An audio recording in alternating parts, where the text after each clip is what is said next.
Is Russia's combat tempo ramping up again? Do we know why Wagner was playing fast and loose in the last month with its conscripts? And what about China and Russia? What does China see as its role for Russia? I'm Paul, U.S. Army combat veteran. It's March 21st, 2023. This is your daily Ukraine update. Let's get into it. Okay, first let's take a look at the control map.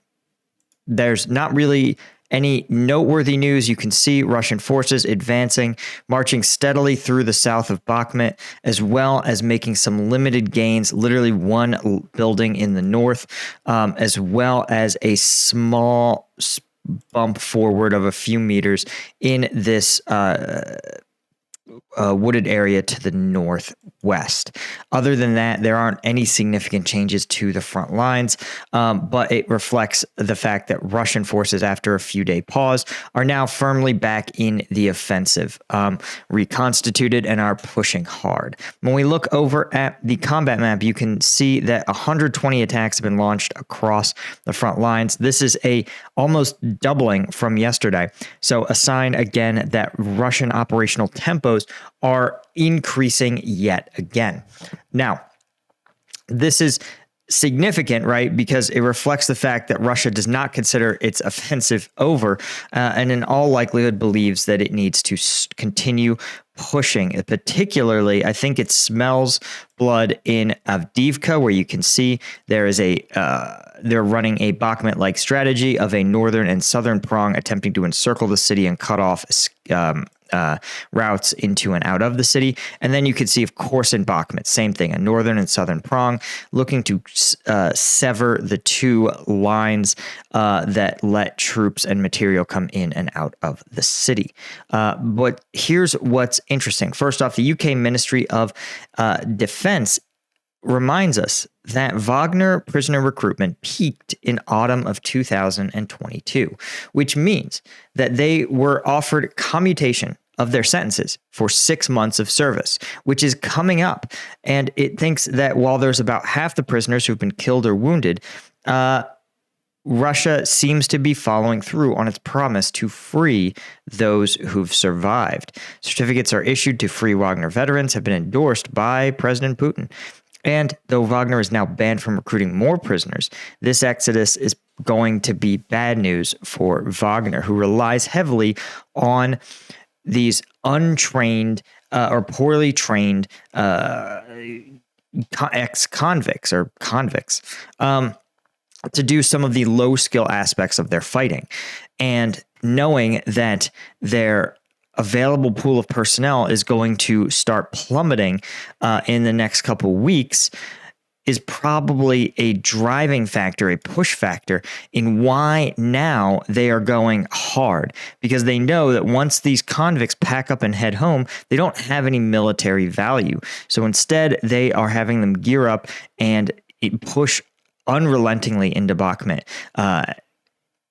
This, of course, is going to probably produce a series of problems down the line, including an influx of violent offenders who now have combat experience and combat trauma into Russian civil society. That's not a great play. I'll say that, especially somewhere like Russia, where you don't have robust veteran services. And again, it's not clear that Wagner troops are considered veterans. They're considered employees who have fought a war. So a probably not great outcome for Russian civil society, but an easy way to attrit Wagner's combat power. And things get even more interesting when we pivot over to the meeting between Xi Jinping and Vladimir Putin. And I want to take a little bit of a look on what exactly happened. So yes, both of them said nice things about the Russia-Chinese relations, right? Every time the two countries meet, they always have something nice to say. But if we scratch below the surface, we see they have really different visions for things. So first off, let's take a look here. Putin published an op-ed in Chinese state media where he said Russia and China are building a partnership for the formation of a multipolar world in the face of the collective West seeking of domination and the United States policy of containing China and Russia. Okay, boss. Xi, in contrast, offered a less aggressive overarching goal in his op-ed in the Russian state media outlet. He said that Russia and China are generally pursuing a multipolar world order, but are not specifically against an adversarial West. Xi instead focused heavily on presenting China as a viable third-party mediator to the war in Ukraine, whose plans for negotiation reflect the worldviews of the world community, on overcoming the Ukrainian crisis. And Putin ostensibly appreciates China's willingness to play a constructive role in crisis management, but that's a far way. But both these guys sound like they are not really endorsing what they hoped the other one would. Xi was really hoping for Putin to say, we welcome China as a third-party mediator. We respect them as a neutral and powerful force on the global stage.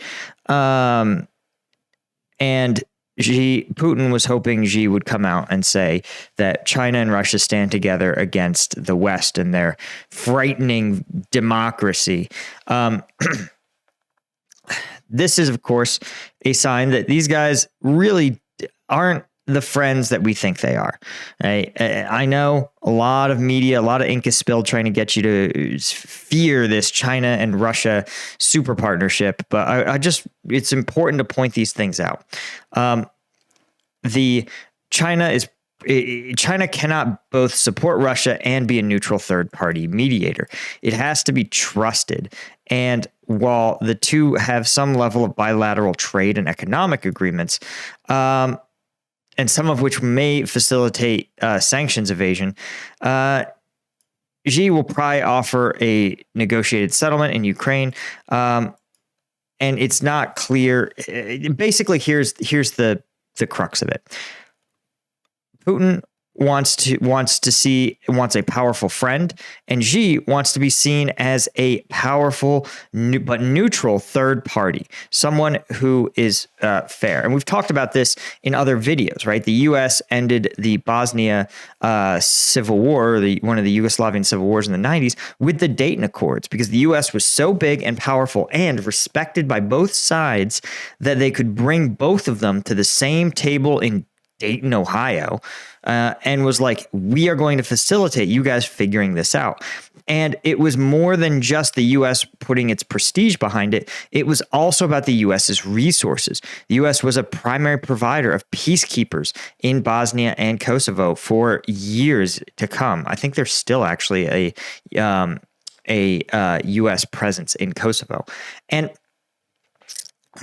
And China wants that level of international prestige. The problem is that they can't have a side in the conflict. They can't be seen as a proxy belligerent, right? It would be like the U.S. trying to negotiate a deal, trying to mediate between Russia and Ukraine. Russia would never stand for it, and Russian-aligned states would never stand for it because they feel that the U.S. is basically on the Ukrainian side. So China knows this, and they can't let Russia, they can't create the perception, or even worse, the reality, that China is on Russia's side and that Ukraine will never get a fair look.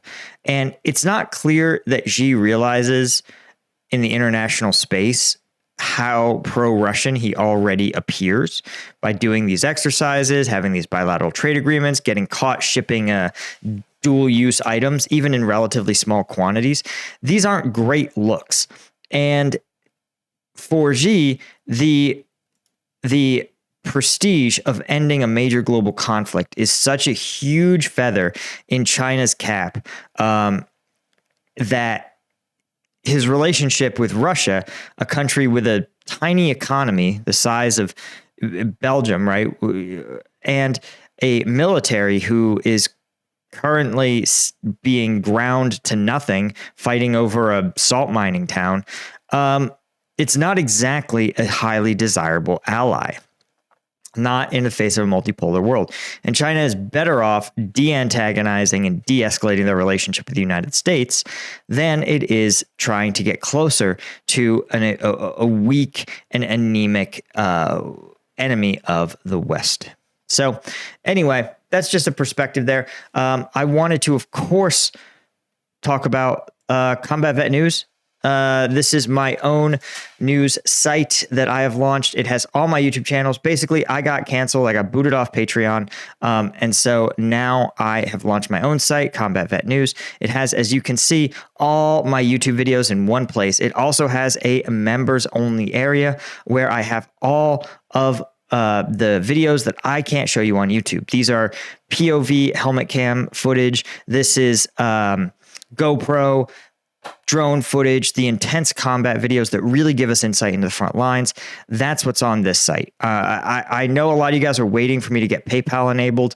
I am working with the tech support of Wix and PayPal to get that to happen. They don't understand why it isn't working either.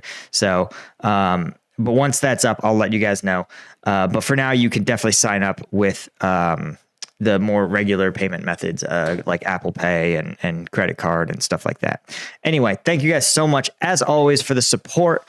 And I will see you guys in the next one.